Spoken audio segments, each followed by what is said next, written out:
Taib. Bismillahirrahmanirrahim. Assalamualaikum warahmatullahi wabarakatuh. Alhamdulillahi rabbil alamin. Wassalatu wassalamu ala asyrafil anbiya'i wal mursalin. Sayyidina wa nabiyyina Muhammadin wa ala alihi wa sahbihi ajma'in. Asyhadu an la ilaha illallah wahdahu la syarikalah. Wa asyhadu anna Muhammadan abduhu wa rasuluh. Allahumma la sahla illa ma ja'altahu sahla. Wa anta taj'alul hazna sahlan idza syi'ta. Allahumma faqihna fi dinik wa 'allimna ma yanfa'una warzuqna al-ikhlasa fil qawli wal 'amal wa zidna 'ilman ya arhamar rahimin. Baik.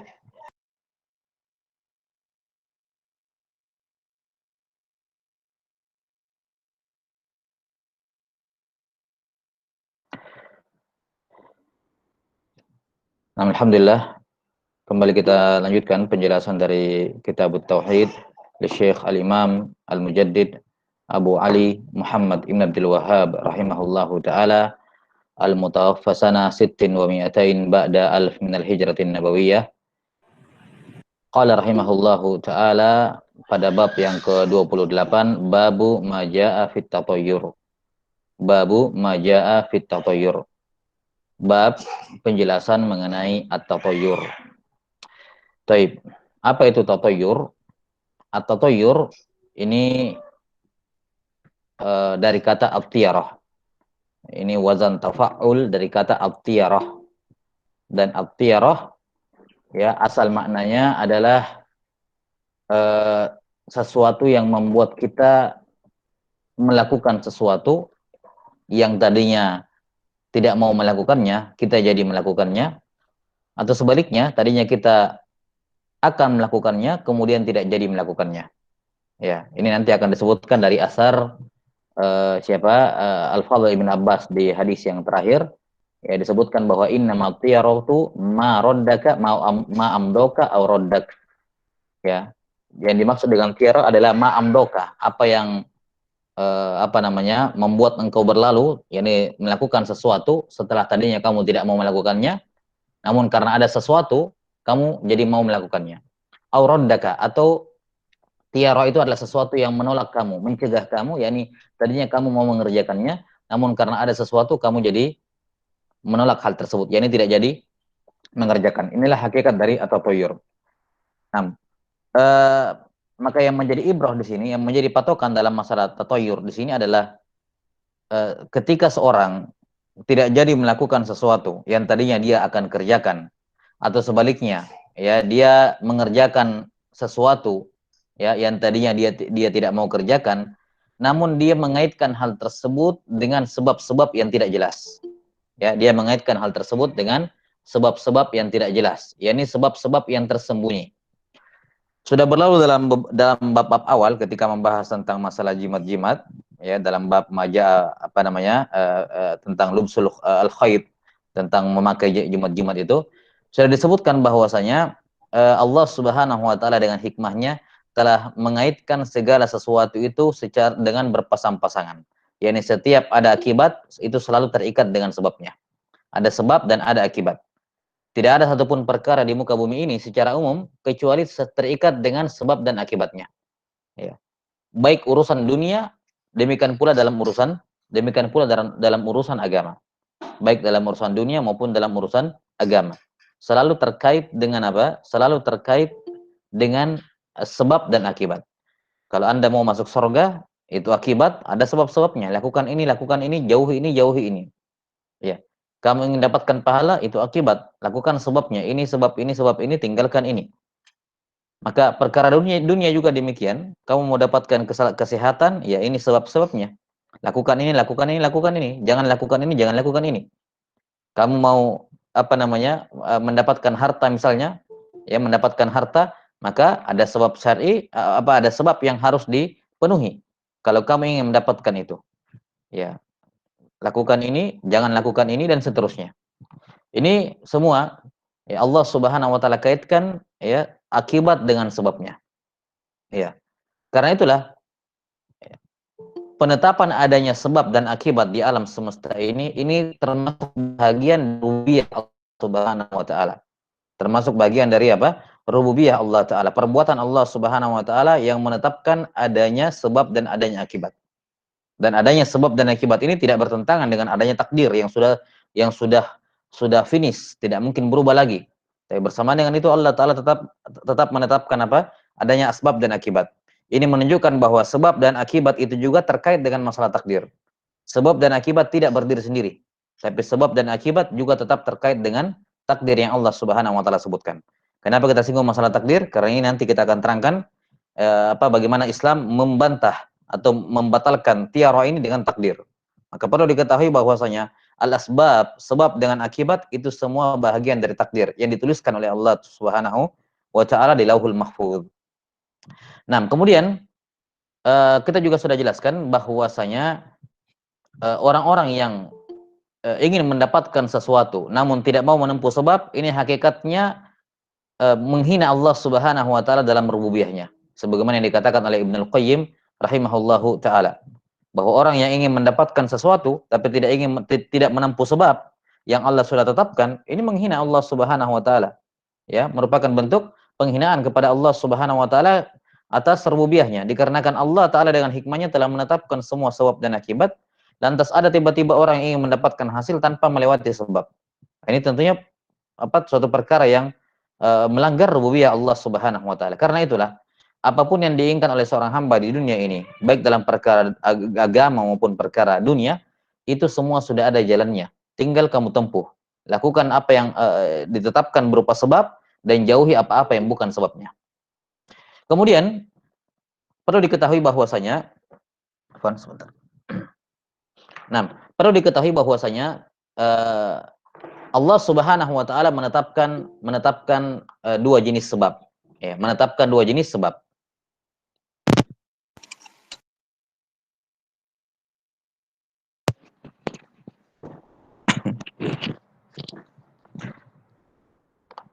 Ya, Allah Subhanahu wa Ta'ala menetapkan dua jenis sebab. Ya. Kapan dua sebab ini terpenuhi, ya, dua sebab ini terpenuhi, maka kemungkinan besar, maka semakin besar pula kemungkinan akibat itu akan didapatkan, hasilnya akan didapatkan. Ya, tapi sekali lagi tentunya semua ini sebab dan akibat senantiasa terkait dengan kehendak Allah Subhanahu wa Ta'ala. Tidak boleh seorang meyakini bahwasanya kapan seorang sudah melakukan semua sebab-sebab, pasti 100% dia akan dapatkan akibatnya. Nah, itu enggak seperti itu. Cuman memang sunatullah seperti itu. Maksudnya sunatullah kalau kamu kerjakan sebab-sebab, semakin banyak sebab yang kamu lakukan, maka semakin besar peluang engkau mendapatkan hasil yang kamu raih. Itu sunatullah. Namun ada namanya mukjizat. Ada namanya kejadian-kejadian luar biasa yang itu bertentangan dengan adat, bertentangan dengan urf, bertentangan dengan asal sunnatullah. Misalnya tiba-tiba ada anak lahir tidak ada bapaknya, seperti Nabi Isa. Ya, ada yang sudah mati hidup kembali. Ya, ini kan bertentangan dengan asal sunnatullah. Asal sunnatullah kan orang lahir ya harus ada orang tuanya. Nah, ini Allah Subhanahu wa Ta'ala kekuasaannya dengan kadang pada momen-momen tertentu atau pada keadaan tertentu Allah Ta'ala menakdirkan sesuatu yang tidak berhubungan atau yang melanggar sebab akibat itu, hanya untuk menunjukkan bahwa Allah Ta'ala maha berkuasa dengan sebab dan akibat ini. Allah yang mengatur semuanya. Jangan berpikir bahwa sebab itu yang memunculkan akibat. Jangan berpikir bahwa kalau kamu lakukan sebab itu maka sebab itu yang akan mengantarkan kamu ke sana tanpa izin dari Allah Ta'ala. Enggak sama sekali. Memang sunnatullah, kalau kamu melakukan sebab, kamu akan dapatkan hasil, kamu akan dapatkan akibat. Tapi itu semua terkait dengan kehendak Allah Subhanahu wa Ta'ala, terkait dengan penciptaan Allah Subhanahu wa Ta'ala dan seterusnya. Baik, kita tidak mau bahas terlalu lebar ke masalah sebab akibat karena ini sekedar sebagai pondasi pembahasan saja. Kemudian Allah Subhanahu wa Ta'ala dalam menetapkan sesuatu, ya, segala sesuatu, ya, menetapkan segala sesuatu, Allah Ta'ala meletakkan dua sebab. Sebab yang pertama ada sebab secara syar'i dan yang kedua ada sebab secara kauni. Dikenal dengan nama sababun syar'iyun dan sababun kauni. Sebab syar'i adalah sebab-sebab yang tidak dilarang oleh syariat. Tidak dilarang oleh syariat. Dari perkara-perkara yang mubah. Jadi ketika dikatakan sebab syar'i, bukan berarti sebab syar'i itu sebab yang diperintahkan oleh syariat. Bukan itu yang dimaksud. Sebab syar'i yang dimaksud di sini adalah sebab yang tidak dilarang oleh syariat, yang hukumnya mubah. Karena sesuatu yang mubah kan diizinkan oleh syariat. Itu termasuk juga sebab syar'i. Sesuatu yang mubah itu termasuk sebab apa? Sebab syar'i. Karena mubah termasuk dari ahkamus syariah al-khamsah. Salah satu hukum syariat yang 5. Baik. Kemudian yang kedua ada namanya sebab kauni, sababun kauni, yaitu yang secara sunatullah, yang melalui penelitian nampak hubungan sebab akibatnya. Nampak hubungan sebab akibatnya secara zahir. Ini butuh digarisbawahi kalimat zahir. Nampak hubungan sebab akibatnya secara zahir. Misalnya ada seorang itu ada seorang sakit. Sakit dia mau sembuh. Sembuh ini adalah akibat. Sembuh ini adalah akibat. Bagaimana caranya supaya engkau mendapatkan kesembuhan? Lakukan sebab. Sebabnya itu harus memenuhi dua kriteria. Harus terkumpul padanya dua jenis ini. Sebabnya harus syar'i dan yang kedua sebabnya harus kauni. Baik. Sebab syar'i dalam artian itu dibolehkan oleh syariat, tidak dilarang oleh syariat. Misalnya, saya minum obat. Apa hukumnya minum obat? Dibolehkan dalam syariat. Saya datang ke dokter, dibolehkan dalam syariat. Kemudian sebab kauni. Sebab kauni apa? Minum obat yang sesuai dengan penyakit. Jangan sakitnya ini minum obat itu. Karena itu tidak nyambung hubungannya. Tidak jelas hubungan antara obat itu dengan penyakit ini. Nah, secara penelitian obat ini memang diracik khusus untuk penyakit ini dan terbukti hubungan hubungan apa namanya? Hubungan medisnya. Ya, hubungan apa? Medisnya. Nah, maka yang seperti ini dikatakan sebab kauni. Ya, saya lapar, bagaimana saya pengen kenyang atau bagaimana supaya lapar saya hilang? Lakukan dua sebab atau lakukan sebab yang memenuhi dua kriteria, sebab syar'i dan sebab kauni. Sebab syar'i misalnya, ya saya makan dari makanan yang halal. Makan dari makanan yang halal, ya, atau membeli makanan dari uang yang halal. Kemudian sebab kauni, apa sebab kauninya? Ya makan.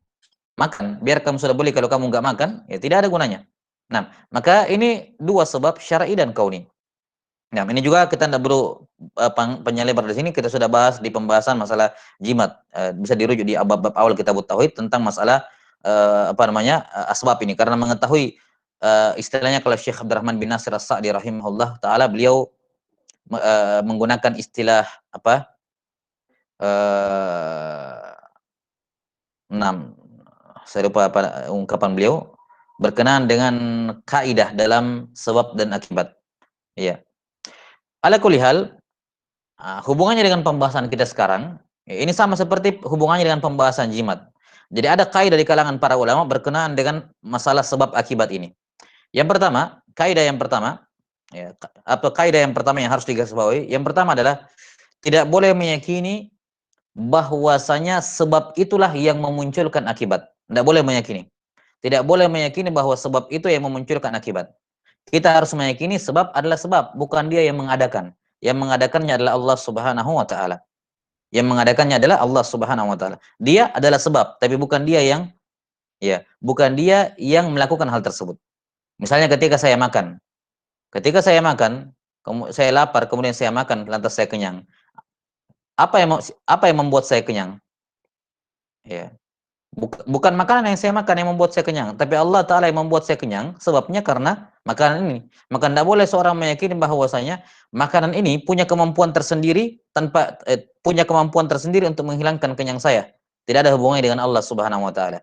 Ini keyakinan yang melanggar prinsip rububiyah, tauhid rububiyah. Ketika saya minum obat, kemudian tiba-tiba saya sembuh. Saya sakit, saya minum obat yang sesuai dengan resep dokter misalnya, kemudian saya makan dan saya sembuh. Ya. Maka tidak boleh diyakini bahwa obat ini yang menyembuhkan. Ya. Yang menyembuhkan adalah Allah Subhanahu wa taala, obat ini adalah sebab. Maka tidak boleh diyakini sebab itu berdiri sendiri, secara berdiri sendiri istiqlal itu melahirkan akibat. Enggak. Ya. Tidak boleh difahami seperti itu. Buktinya apa? Ya buktinya kita sudah sebutkan tadi, terkadang ada sebab tapi tidak ada akibat, menunjukkan bukan sebab yang berdiri sendirinya. Misalnya ada api, ketemu dengan orang. Ya, asalnya apa? Kalau Allah menciptakan kejadian kebakaran itu, maka api itu bisa membakar. Tapi kalau tidak, maka walaupun ada api tidak terjadi kebakaran sebagaimana yang terjadi pada Nabi Ibrahim alaihissalam. Ada api, ada sebab, tapi tidak ada akibatnya. Kenapa? Allah tidak ciptakan itu akibat. Maka yang membuat api itu membakar adalah Allah Subhanahu wa taala, bukan api itu dia punya kemampuan tersendiri, ya, punya skill tersendiri untuk membakar, bukan. Ini hal yang harus dipahami dalam masalah sebab dan akibat. Tidak boleh menyandarkan sesuatu atau tidak boleh meyakini bahwa sebab itu bekerja dengan sendirinya, ya, tanpa izin dari Allah Subhanahu wa taala. Kemudian yang kedua adalah tidak boleh seorang itu bergantung kepada sebab semata-mata. Tidak boleh seorang bergantung kepada sebab semata-mata, ya. Sekuat apapun pengaruh dari sebab tersebut, tetap dia tidak boleh menisbatkan hal itu kepada sebab. Tidak boleh bergantung kepada sebab. Nah, kemudian yang ketiga adalah uh, menjadikan sesuatu sebagai sebab. Saya pilih sesuatu sebagai sebab. Yang mana sebab ini, ya, bukan sebab syar'i dan bukan pula sebab kauni, maka itu merupakan syirik asghar. Saya pengen sesuatu. Saya pengen sesuatu, kemudian saya menempuh sebab. Saya menempuh apa? Sebab. Tapi sebab ini bukan sebab syar'i, bukan juga sebab kauni. Maka apa? Ini syirik asghar. Ini kaidahnya. Ya, jadi melakukan suatu amalan, ya, yang bukan merupakan sebab syar'i dan bukan pula merupakan sebab kauni untuk meraih sesuatu, itu merupakan apa? Syirik asghar. Ya, contohnya sebagaimana sudah berlalu di bab tentang jimat-jimat. Ketika ada seorang mengatakan saya ingin kebal. Saya ingin kebal, enggak ditembus peluru. Kemudian saya pakai cincin atau saya pakai kalung dan semacamnya. Ya. Kemudian dia meyakini hal tersebut. Dia mengatakan bahwa apa namanya? Allah Subhanahu wa taala yang, perhatikan, Allah taala yang membuat saya kebal. Allah taala yang membuat saya kebal dari peluru. Tapi berkat saya pakai cincin ini. Nah, sekarang dia menjadikan cincin ini sebagai sebab. Apa hukumnya? Kita katakan cincin ini apakah sebab syar'i seorang itu bisa kebal? Kita katakan mustahil. Nabi Muhammad SAW saja apa? Terluka parah, maka tidak ada yang namanya kebal. Kan begitu? Tidak ada hukum syar'i tentang itu. Tidak diperbolehkan dan tidak ada yang seperti itu dalam Islam. Kemudian yang kedua, apakah ada sebab kauni secara medis atau secara hitung-hitungan, secara hubungan dari sisi logika atau apapun itu, yang jelas masih bisa dihubungkan, ditarik benang merah antara cincin dengan kekebalan. Misalnya, kalau cincin ini dipakai orang lain, dia kebal nggak? Misalnya. Nah, ya ini tidak ada apa hubungannya secara medis ataupun dari sisi militer misalnya, ya, karena ini hubungannya dengan masalah itu dari sisi militer, medis, kumpul semuanya, cari hubungan antara cincin dengan kebal. Orang kulitnya jadi keras. Tidak ada hubungan secara kauni. Maka ini namanya apa? Ini kesyirikan. Jadi menjadikan sesuatu sebagai sebab, padahal ia bukan sebab syar'i dan sebab kauni, maka itu adalah syirik asghar. Ya, itu kalau dia sekedar menjadikannya sebagai sebab. Tapi kalau dia meyakini dialah yang memberikan, bukan lagi sekedar sebab, maka ini syirik akbar. Misalnya dia katakan apa? Cincin ini yang membuat saya kebal. Ini syirik akbar. Cincin ini yang membuat saya kebal, ini syirik akbar. Tapi kalau dia mengatakan Allah yang membuat saya kebal karena memakai cincin ini syirik asgar. Jadi dibedakan antara keduanya. Baik. Jadi yang menjadi hubungan pembahasan kita dengan masalah ini adalah kaidah yang kita sebutkan tadi, bahwa kapan ada seorang menginginkan sesuatu, lantas dia melakukan sesuatu sebab, namun sebabnya ini yang dilakukan ini bukan sebab syar'i dan bukan pula sebab kauni, maka itu syirkun asgar. Itu syirik kecil. Jelas ya? Ini syirik kecil. Baik. Nah, sekarang kita lihat tiarah. Nah, tiarah tadi adalah ada seorang yang melakukan sesuatu, ya, atau ada seseorang yang tidak ingin melakukan sesuatu, kemudian tiba-tiba dia melihat sesuatu, mendengar sesuatu, atau mengetahui sesuatu yang membuat dia optimis, kemudian dia jadi mengerjakannya, padahal tadi dia tidak mau melakukan. Dia melakukannya murni semata-mata karena sebab yang dia ketahui ini. Atau sebaliknya, ada orang tadinya sudah mau mengerjakan sesuatu, bahkan sudah melakukannya, sudah ada proses, ya, bukan baru niat, ya, bukan baru niat, dia sudah melakukan hal tersebut. Kemudian tiba-tiba apa? Tiba-tiba ada sesuatu yang dia lihat, dia dengar, dia ketahui, ya, lantas dia berpatokan dengan itu, kemudian dia berhenti, meninggalkan, tidak jadi melakukannya, atau berhenti dari melakukannya, tidak jadi atau berhenti melakukannya. Maka di sini kita bisa melihat bagaimana orang ini yang melakukan tatayur, dia mengaitkan suatu akibat. Apa akibat yang dimaksud di sini? Akibat yang dimaksud di sini adalah mengerjakan setelah tadinya tidak mau mengerjakan, atau tidak mengerjakan setelah tadinya sudah mengerjakannya. Itu kan akibat. Apa sebabnya? Kenapa dia merubah sikapnya? Kenapa dia merubah pendiriannya? Karena dia menetapkan sesuatu sebagai sebab. Karena dia menetapkan sesuatu sebagai sebab. Nah, sebab ini ternyata bukan sebab syar'i dan bukan sebab kauni. Karena itulah mengamalkan tiarah itu hukumnya syirik asghar. Ya, itu hukumnya apa? Syirik asghar. Baik. Tiarah ini ya, sebab apa namanya medianya tiara itu macam-macam. Ibnu Qayyim rahimahullahu taala menyebutkan bahwa medianya tiara itu memang asalnya sih dari kata apa namanya? Toir, yakni apa? Burung, di mana orang-orang zaman dahulu, orang-orang musyrikin ketika mereka apa namanya? Ingin melakukan sesuatu, ya, mereka kemudian awalnya mereka tidak mau kerjakan, tapi kemudian mereka biarkan burung itu terbang. Kemudian ternyata terbangnya ke kanan. Oh, berarti bagus. Maka dia pun lakukan. Tadinya dia tidak mau kerjakan. Itu asal tiaroh. Jadi mengaitkan pekerjaan dia akan melakukan sesuatu dengan terbangnya burung. Pertanyaannya, berarti kan dia menjadikan terbangnya burung ke arah sini sebagai sebab untuk dia mengerjakan sesuatu. Apakah ini sebab syar'i? Jawabannya bukan sebab syar'i, karena telah datang jelas ya larangan dari tiaroh. Apakah dia sebab kauni? Apa hubungannya terbang ke sini terus kamu melakukan sesuatu berarti itu akan baik? Enggak ada hubungannya sama sekali. Kecuali kamu meyakini burung itu yang menguasai alam semesta atau yang mengatur mengatur baik dan buruk. Itu syirik akbar kalau seperti itu. Ya. Kan begitu. Jadi tidak ada hubungan secara kauniyah. Ya. Dari sudut pandang manapun tidak bisa kita dapatkan benang merahnya antara burung terbang ke arah ini dengan berarti bagus ini pekerjaan yang yang saya niatkan tadi ya sudah saya kerjakan padahal tadinya dia tidak mau kerjakan. Ini namanya apa? Ya, syirik asghar, menjadikan sesuatu sebagai sebab dari perbuatannya di mana ini bukan sebab syar'i dan bukan pula sebab kauni. Nah, ini asalnya dari kata, cuman tentunya hal tersebut kemudian berkembang di zaman belakangan di mana orang-orang ya yang lemah tawakalnya kepada Allah taala, yang lemah imannya kepada takdir, kemudian menggunakan hal-hal lain, media lain yang mereka kait-kaitkan dengan sangkaan mereka, dengan apa namanya? murni apa namanya? Murni menduga-duga ya. Ini bukan dugaan besar. Ya, ini lebih mengarah kepada khurafat. Ya, khurafat itu sesuatu yang tidak ada hakikatnya. Ya kan? Tidak ada apa? Hakikatnya. Itu khurafat. Ketika dikatakan ini khurafat, yakni sesuatu yang sifatnya khiyali, sesuatu yang sifatnya khayalan yang tidak ada wujudnya di alam kenyataan, tidak ada hakikatnya. Itu namanya khurafat. Jadi tiaro ini, ya, kemudian orang-orang yang lemah tawakalnya, lemah akidahnya, lemah imannya kepada qadar, kemudian menjadikan media-media tertentu, kemudian menghubungkan media itu dengan perbuatan yang akan dia kerjakan atau yang tidak jadi dia kerjakan. Ya, di mana hubungannya ini murni khurafat. Ya. Misalnya, kata Ibnu Qayyim rahimahullahu taala, kadang tiara itu berupa sesuatu yang dia lihat.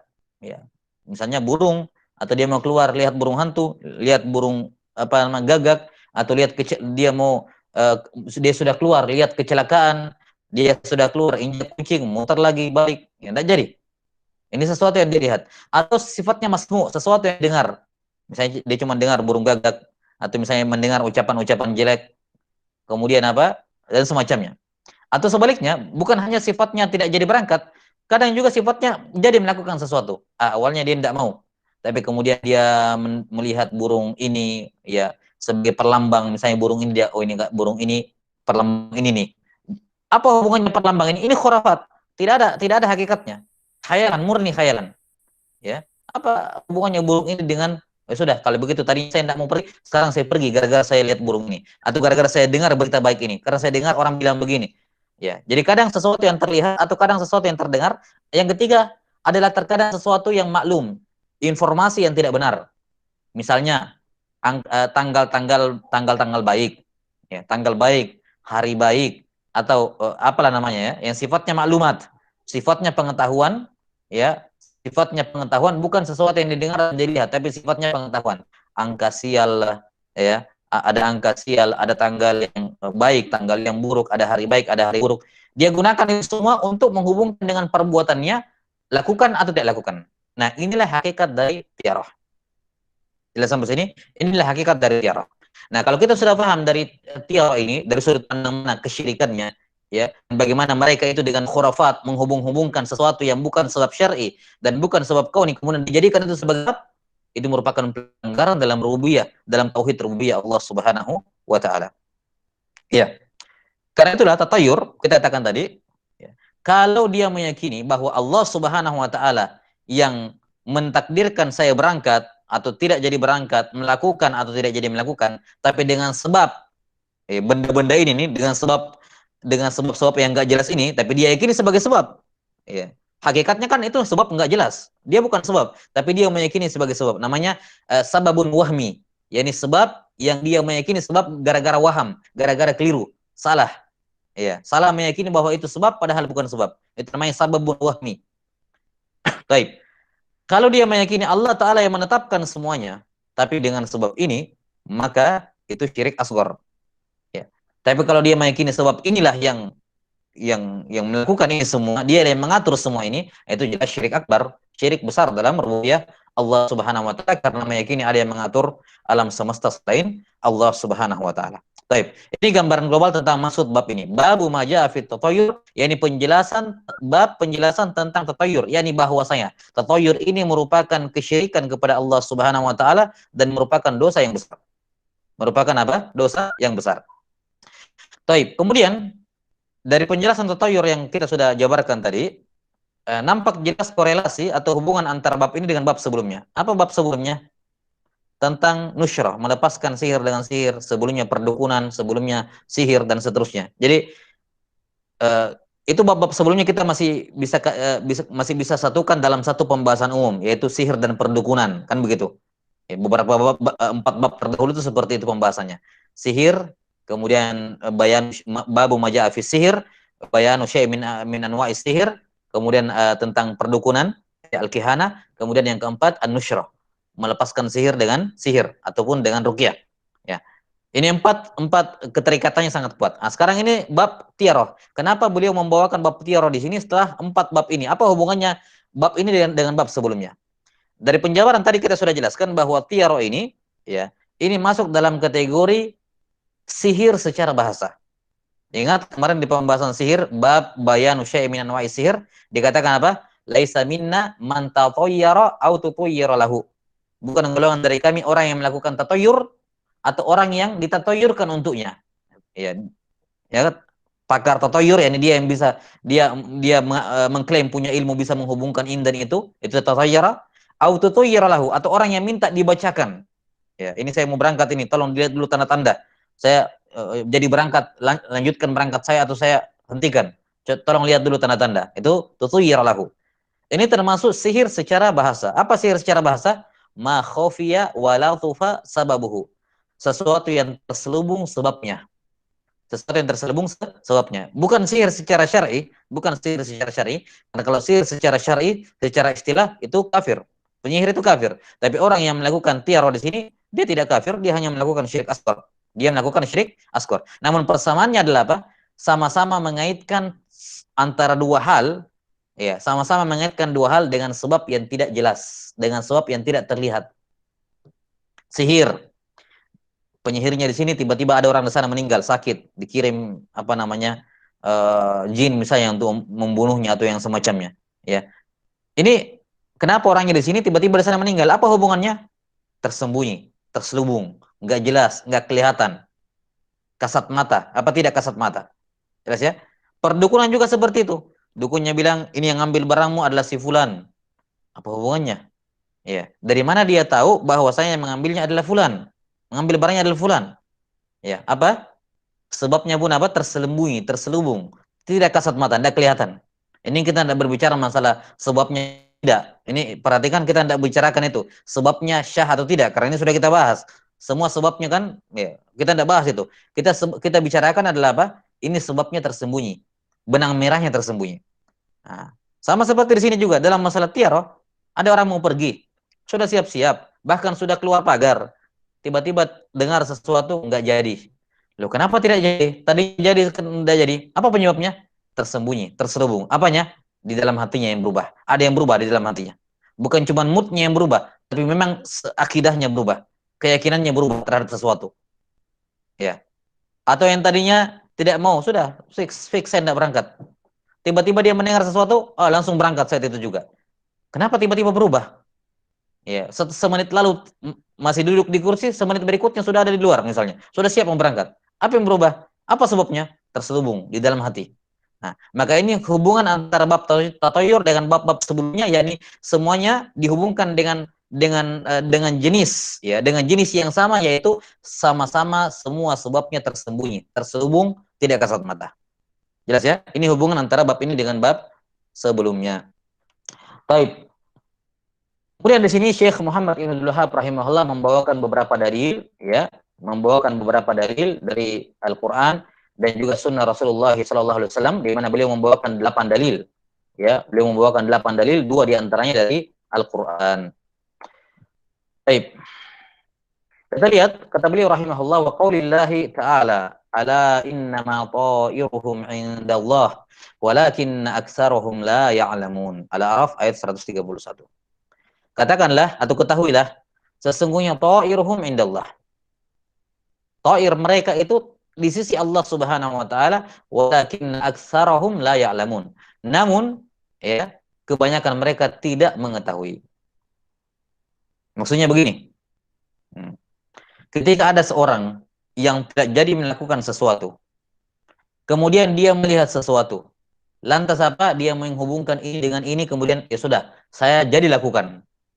Saya jadi apa? Lakukan. Dia berpikir apa? Dia berpikir bahwasanya ini merupakan sebab dia berangkat. Sebenarnya dia tidak berangkat tadi.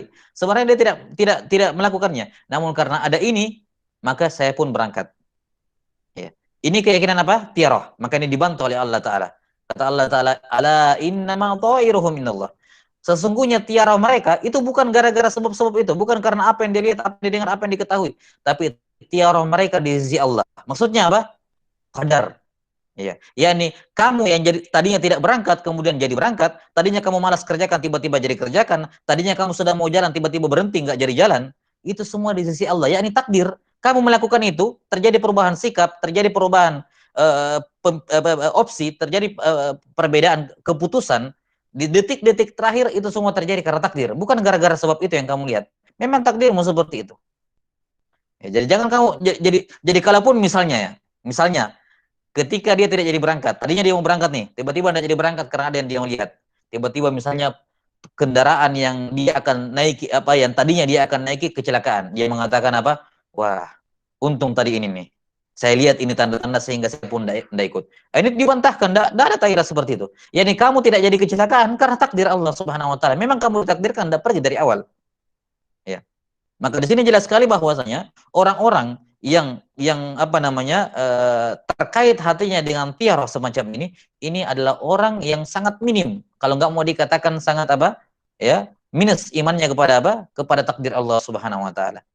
Yani kalau dari awal dia sudah meyakini takdir Allah, bahwa segala sesuatu yang akan terjadi itu tinggal kita lakukan saja, sudah selesai tertulis di Lauhul Mahfuz, nggak ada yang berubah, nggak ada yang bisa tidak ada yang bisa diotak-atik, tinggal kita menjalani saja, namanya suratan takdir kan begitu, tinggal kita jalani saja, maka otomatis pasti dia tidak akan bergantung pada hal-hal yang tidak jelas ini.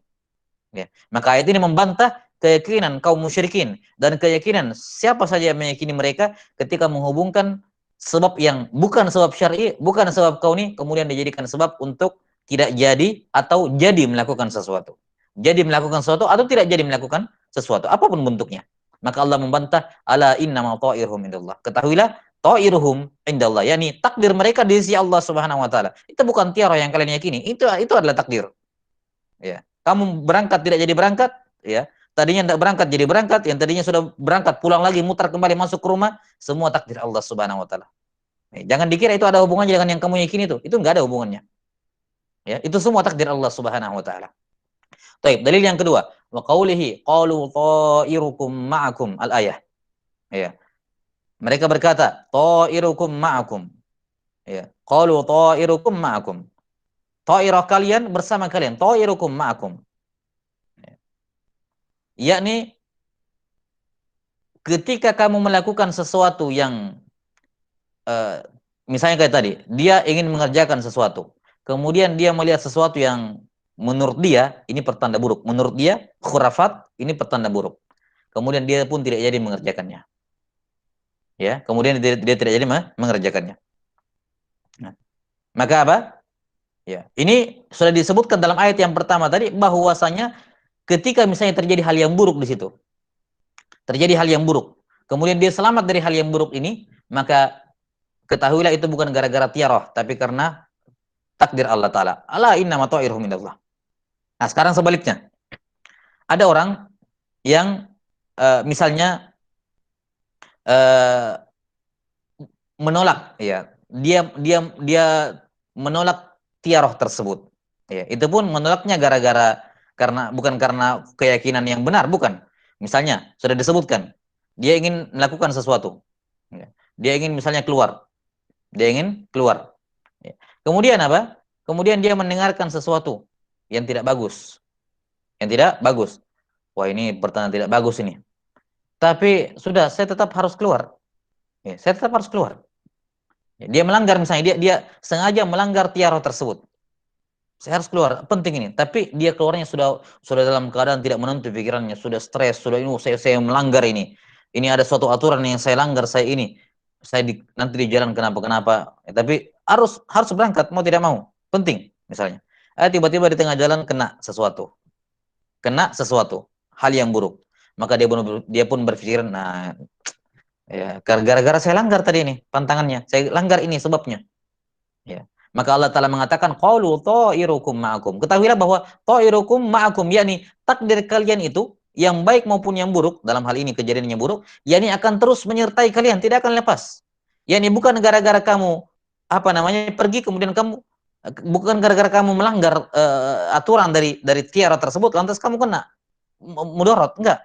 Yani hatta walaupun kamu tidak jadi pergi, hatta kamu patuhi itu tiara, kamu tidak jadi pergi, kalau memang takdirmu kamu akan terkena keburukan itu yang akan datang ke rumahmu. Kamu nggak perlu keluar dari rumahmu. Ya, ini dimaksud di sini. Qalu ta'irukum ma'akum. Katakanlah ta'irah kalian itu senantiasa bersama dengan kalian. Jadi takdir yang ditetapkan kepada kalian itu mulazimun lakum, senantiasa bersama dengan kalian. Ya.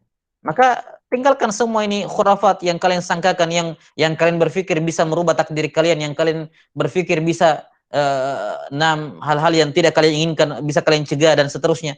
Ya, kenapa? Karena ta'irukum ma'akum. Takdir kalian itu akan mulazimun ma'akum, akan terus-menerus bersama kalian, tidak akan lepas, tidak akan luput takdir tersebut.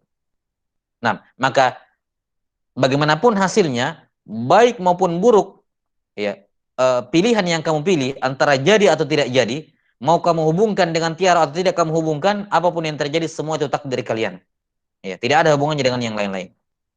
Jelas ya? Maka dua ayat ini menyanggah keyakinan kaum musyrikin dan yang mengikuti mereka, di mana mereka meyakini tiarah, menghubungkan sesuatu yang bukan sebab syar'i dan bukan sebab kauni, dijadikan sebab mereka melakukan sesuatu yang tadinya tidak jadi dikerjakan, atau menghentikan sesuatu yang tadinya mereka sudah kerjakan. Baik. Kemudian dalil berikutnya, An Abi Hurairah radhiyallahu taala anhu, anna Rasulullah sallallahu alaihi wasallam qala, la adwa wala thiyarata wala hamata wala hamata wala safaru. Akhrajahu. Zada Muslimun wala nau'a wala ghul. Nah, Rasulullah SAW bersabda dari hadis Abu Hurairah, la adwa wala thiyarah wala hamata wala safar. Riwayat Bukhari Muslim, dan dalam riwayat Muslim ada tambahan la nau'a wala ghul. Baik. La adwa, tidak ada penularan, tidak ada penularan. Ya, dan la di sini namanya la nafiyaril jins, menafikan semua jenis penularan. La adwa, tidak ada yang namanya penularan. Wala tiyarah, tidak ada yang namanya tiyarah, dinafikan secara mutlak. Sama seperti la ilaha illallah, gitu ya. La ilaha itu nafiyaril jins namanya. Tidak ada satupun ilah, ya, yang berhak disembah selain Allah.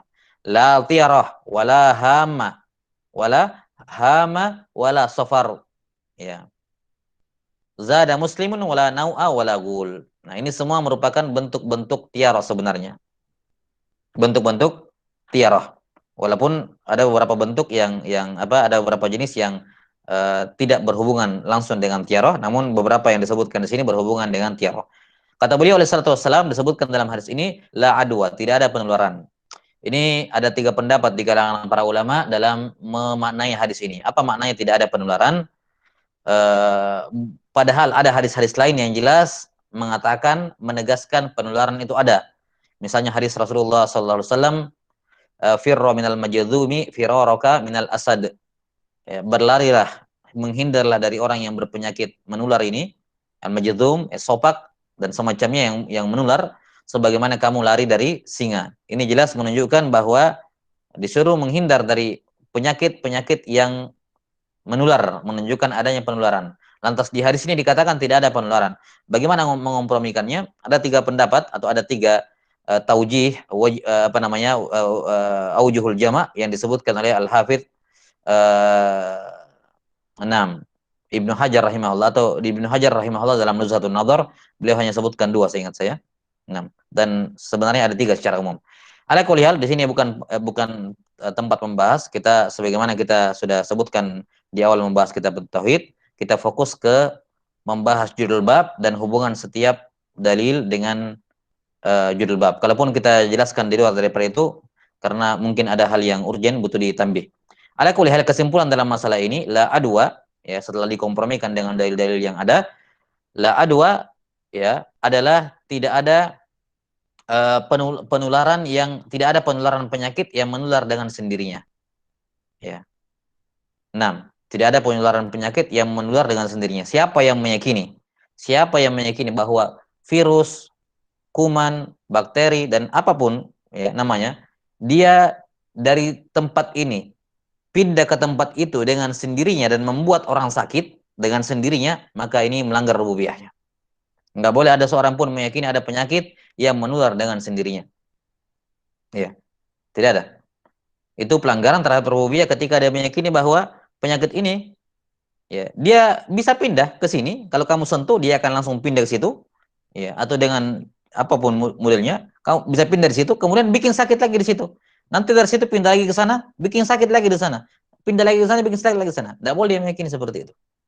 Tapi yang harus diyakini adalah dia meyakini bahwasanya virus, bakteri dan semacamnya ini juga merupakan sebab. Sebab apa? Salah satu sebab orang sakit. Salah satu sebab orang sakit. Yang namanya sebab nanti bisa bekerja kalau Allah izinkan. Makanya api tidak bisa membakar Nabi Ibrahim, padahal api itu kuat sekali kemampuannya membakar, ya, dalam tanda kutip ya, kemampuan membakar. Tapi kenapa tidak bisa membakar Nabi Ibrahim? Karena ada sebab, tapi Allah tidak ciptakan kemampuan sebab itu bekerja. Tidak bisa api itu membakar, Allah tidak ciptakan kemampuannya. Maka virus dan semacamnya ini, kita yakini dia sebab, sebab. Ya. Tapi ketika dia pindah, apakah pasti orang kena penyakit? Dengan sendirinya otomatis pindah, otomatis sakit semua? Nggak bisa diyakini seperti itu. Kita harus meyakini bahwa apa? Dia ini ketika dia berpindah, orang ini hanya akan jadi sakit kalau Allah mengizinkan bakteri ini bekerja, virus ini bekerja. Makanya ditemukan ada orang-orang yang bermuamalah, bahkan bersentuhan dengan orang sakit dengan yang katanya penyakitnya menular, tapi enggak tertular. Kenapa? Allah tidak menetapkan sebabnya, akibatnya. Ada sebab tapi tidak ada akibatnya. Nah, karena itulah bagi orang, kata para ulama, bagi orang-orang yang kuat tawakalnya, terkhusus bagi tenaga medis, tidak ada masalah dia langsung bermuamalah dengan orang yang sakit. Ya. Pertama karena dia punya kemampuan, dan yang kedua, yakni kemampuan medis maksud saya, dan yang kedua yang penting kuat tawakalnya. Harus kuat tawakalnya. Kenapa? Supaya kalau dia sakit, dia tidak berpikir macam-macam bahwa saya sakit gara-gara ini. Dia harus meyakini bahwa kalau saya sakit, Allah Ta'ala yang menakdirkan saya sakit. Allah Ta'ala yang membuat saya sakit. Apa sebabnya? Gara-gara virus ini, gara-gara bakteri ini. Itu baru sebab. Nah, baru kita hubungkan sebab. Tapi pelakunya, yang melakukannya adalah Allah Subhanahu wa Ta'ala. Yang menciptakannya adalah Allah Subhanahu wa Ta'ala. Inilah makna ucapan Nabi Ibrahim alaihissalam, wa idza maridtu fahuwa yashfin. Kalau saya sakit, dia yang menyembuhkan saya. Ya, sebagaimana yang menyembuhkannya adalah Allah, maka yang membuat sakit juga Allah. Tidak ada bedanya antara penyakit menular sama penyakit tidak menular. Sama saja Allah yang membuat sakit. Maka tidak boleh meyakini penyakit itu menular dengan sendirinya. Ya. Ketika ada seorang sahabat mengatakan, ya, ketika Nabi SAW bersabda, la adwa wa la tiyarah, tidak ada penularan dan semacamnya, maka sahabat bertanya, ya Rasulullah, ada satu ekor onta saya sakit, ajrob, ya, penyakitan, menular. Kemudian saya gabungkan di kandang onta-onta yang sehat. Tidak lama, semua yang sehat ini sakit-sakitan semua, sakit semua. Dengan penyakit yang sama seperti onta yang pertama ini. Katanya Rasulullah, kalau ini bukan penularan, terus apa namanya? Ini kan jelas sekali ada penularan. Ya, maka Nabi SAW menjawab, simple. faman a'dal awal. Faman a'dal awal. Yani kalau memang ada penyakit menular, terus onta yang pertama kali sakit dari mana menularnya? Dia dapat itu penyakit dari mana? Kalau memang ada yang dinamakan itu penular, menular dengan sendirinya. Kalau memang ada penyakit yang menular dengan sendirinya, lantas yang pertama kali kena ini dari siapa? Siapa yang kena dia? Ini kan jelas sekali jawabannya. Yani seakan-akan Nabi SAW bersabda begini. Yani Allah Ta'ala yang memulai sakit pada onta yang kedua, sebagaimana Allah yang memulai sakit pada onta yang pertama. Bukan gara-gara, ya. Allah yang memulai sakit pada onta yang ketiga, Allah memulai sakit pada onta yang keempat, Allah yang menurunkan sakit pada onta yang kelima. Tapi apa? Sebabnya karena berbaur dengan onta itu. Dengan onta yang sakit yang pertama. Tapi bukan gara-gara apa? Bukan gara-gara si apa namanya virus atau yang semacamnya ini berpindah dengan sendirinya bebas tanpa izin dari Allah Subhanahu Wa Taala, tidak terikat dengan sebab akibat dari Allah Taala. Enggak boleh diyakini seperti itu. Nah ini yang dimaksud dengan la adwa di sini. Ini tidak boleh seorang meyakini ada penyakit yang menular dengan sendirinya. Ya seakan-akan sudah kalau kena pasti gitu, kalau bersentuhan pasti. Nah, enggak boleh diyakini seperti itu. Jelas ya? Walaupun ada namanya sunnah kauniyah. Seperti kita katakan tadi, ada sunnah kauniyah. Seorang menjauhi sebab-sebab firra minal majdzum, firaraka minal asad. Ya, jauhilah orang yang berpenyakit itu. Ya, karena sebagaimana kamu menghindar dari orang yang penyakit kusta. Nah, karena siapa tahu nanti kamu terkena, lantas kamu berpikir macam-macam atau kamu tidak bisa menanggung ujian sakit tersebut dan seterusnya, maka hendaknya kamu hindari agar kamu tidak terkena, agar jangan sampai pas kamu kebetulan bersentuhan dengan dia, berdekatan dengan dia, Allah mentakdirkan kamu sakit gara-gara ada yang pindah ke kamu dari penyakitnya dia. Virus dari dia pindah ke kamu bertepatan dengan takdir buat kamu sakit. Ya. Jelas sampai sini ya?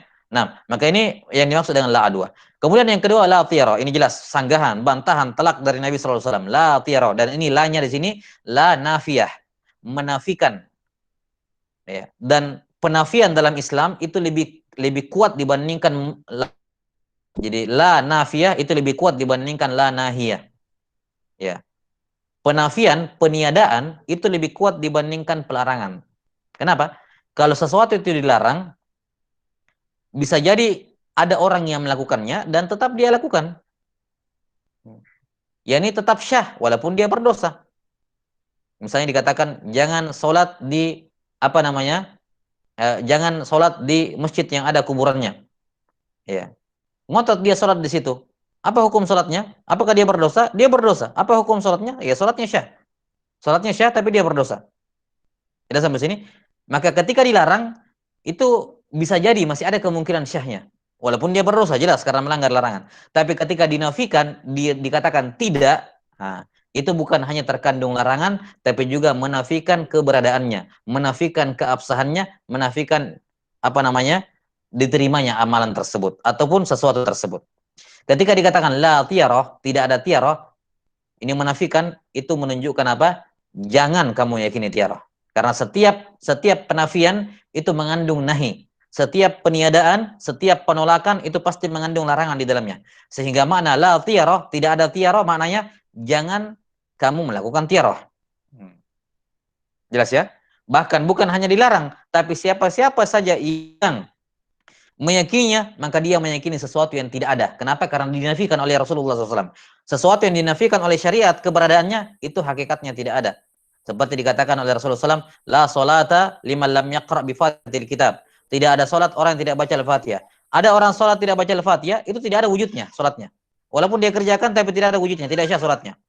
Tidak syah apa? Solatnya. Jelas ya? Taib. Maka ketika dikatakan di sini la tiara, artinya tidak ada itu wujudnya namanya tiara, tidak ada hakikatnya. Makanya kita katakan dari awal tadi bahwa tiara itu murni khurafat, murni khayalan, sesuatu khayalan yang tidak ada hakikatnya. Menghubungkan ini dengan itu kan tidak ada benang merahnya. Itu murni hakikatnya sama sekali.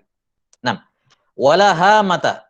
Ya, tidak ada hama. Hama ini apa? Burung apa? Burung hantu ya, burung hantu yang besar matanya. Nah, ini juga keyakinannya kaum musyrikin ketika melihat burung hantu, ini pertanda tidak bagus. Ini kan masuk bagian dari tiaroh. Jadi ini kalimat la hamata wala sofar, ini mimbab atfil khos alal am. Ini hama dengan sofar, ini masuk bagian dari tiaroh. Cuman dikeluarkan, disendirikan karena banyaknya orang yang melakukan hal ini. Sebenarnya kalau dikatakan la tiyara, itu sudah masuk semuanya. La hama, wala safar, la nawa, wala gul, itu semua sudah masuk dalam kategori tiyara. Ya. Nah, atau wala gul beda ya, nanti kita akan terangkan. Nah, wala hama, wala safar, wala nau. Itu tidak ada semua, ternafikan. Tapi karena banyaknya orang itu, maka Nabi SAW sendirikan, disebutkan, diulangi penyebutannya. La tiyara, wala hama. Hama sudah masuk dalam kategori tiyara, tapi disebutkan, disendirikan. Tidak ada burung hantu, yakni tidak boleh meyakini burung hantu pertanda seperti ini dan seperti itu. Wala safar, yakni orang-orang musyrikin meyakini safar ini bulan yang tidak baik melakukan acara-acara dan semacamnya. Ya, bulan ya pesta dan semacamnya, ya misalnya kan. Tidak boleh meyakini bulan Safar ini bulan sial. Itu bagian dari tiara. Namun karena banyak yang melakukannya ditansis oleh Rasulullah SAW. Wala Safar. Ya tidak ada apa? Tidak ada Safar. Yani tidak boleh meyakini Safar ini sebagai bulan yang jelek, bulan yang ini yang kalau orang melakukan di situ ada sesuatu yang dikerjakan di situ maka dia akan mendapatkan begini dan begitu. Ya. Dan tentunya keyakinan-keyakinan hari baik, hari buruk dan semacamnya ini, tanggal baik, tanggal buruk, ini semua merupakan asal akidahnya adalah dari agama Yahudi. Asal akidahnya adalah dari agama Yahudi, di mana mereka meyakini bahwa Allah Subhanahu wa taala tidak beraktivitas, ya, tidak melakukan apa-apa pada hari Sabtu, Yaumus Sabat, ya. Nah, karena itulah mereka menjadikan Sabtu sebagai hari raya mereka, yakni ini hari yang Allah Subhanahu wa taala menerima peribadatan di situ. Allah tidak ngapa-ngapain pada hari itu. Ya. Nah, dari sini asalnya ada hari-hari tertentu di mana mereka tidak melakukan apa-apa. Tidak boleh melakukan apa-apa. Nah, ini kemudian berkembang sampai dah di tengah-tengah kaum muslimin ada yang meyakini di bulan ini tidak boleh melakukan apa-apa. Hari ini hari buruk, nggak boleh melakukan apa-apa. Dan sebaliknya juga ini baik, ini buruk, ini hari baik, bulan baik dan semacamnya, ini semua merupakan asal akidahnya dari Yahudi ini. Nah, riwayat Bukhari dan Muslim, zada muslimun wala nau'a wala ghul. Tidak ada bintang ini. Nau adalah meyakini bahwa kalau bintang ini terbit, maka akan turun hujan. Atau turun hujan gara-gara terbit bintang ini. Jadi dia hubungkan. Padahal nggak ada hubungannya.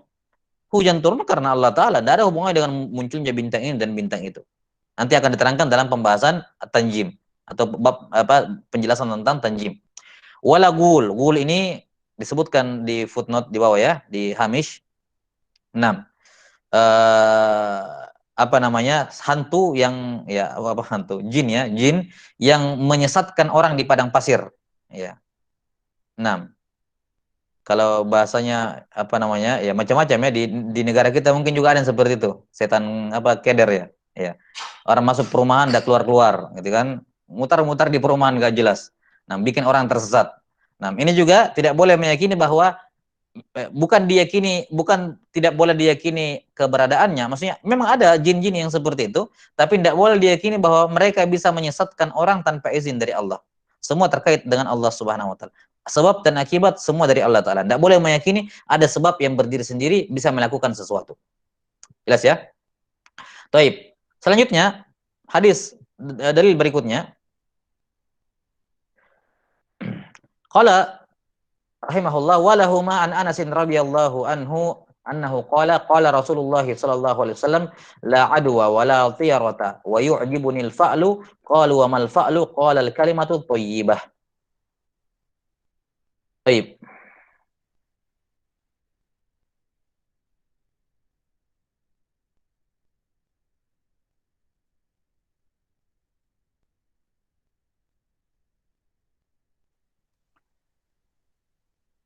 Atau saya kira cukup dulu sampai di sini. Ini cukup panjang ini. Ada beberapa dalil yang betul kita jelaskan beserta dengan masail.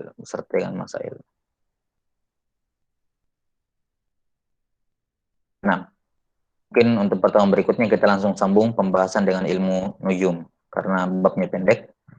Saya kira cukup dulu sampai sini. Ini masalah harus dipahami baik-baik dulu tentang hakikat tiara ya, dari apa yang kita sudah jelaskan tadi. Baru kemudian nanti kita akan lanjut dengan masalah al-fa'al. Ini al-fa'al adalah kebalikan ataupun bukan kebalikan murni sih ya. Ada bentuk kemiripan dengan tiara, tapi al-fa'al ini dibolehkan. Al-fa'al ini dibolehkan. Bagaimana wujudnya, kapan dibolehkan dan bagaimana batasannya, ini insyaallah taala akan kita terangkan pada pertemuan selanjutnya. Nah, wal ilmu indallah, nas'alullah taala yu'allimana mimma yanfa'una wa ayyanfa'ana bima 'allamana innahu waliyudzalika wal qadiru alaih. Subhanakallahumma bihamdik asyhadu an la ilaha illa anta astaghfiruka wa atubu ilaik. Alhamdulillahirabbil alamin. Baik, kita ngisi waktu pakai